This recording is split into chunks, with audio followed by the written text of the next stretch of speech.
බෑදිය බලෝ හැමෙමද? ඇයි? තෝපේ තාත්තා යකු ගහගෙන ගියා. යකෝ? මොන යකු කියලා කිව්වා වලිසුදාගේ කල්ලිය. තාත්තා කොහෙද ගියේ? මං කඩ ගන්නකම් කිව්වා. බුද්ධච්චකම. ඕ ආවුවය.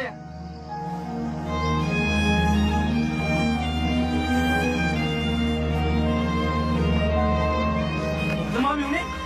එන්න කියන ඔක්කොම කරේ. මම බේරුනේ නුඹට. මොකද පිටුරි කරන්නේ? අන්තවරන් ඉන්නවා. ඒක නම් ටිකක් අමාරු වෙයි කරන්න. ඇයි? උන් මැරෙව්. නරේ සිජාකේ තේ වගේ තාත්තා. සීතල කාලෙ මෙම මාසම වසන්ත ඍතුව දඩබර කොලේ පොඩි කාලේ ඉඳලා දකින්න දේ මං ඉල්ලුව දනගන වසේ ඉඳලා දෙකේ පොල්ලෙන් අල්ලන් අවිද්දුව වචනේ ලියන්නේ ආසාවෙන් මගේ තාතන ලියන සින්දුව කරදර කරන ඇති මමත් මල ඕන දේවල් මං කලේ අත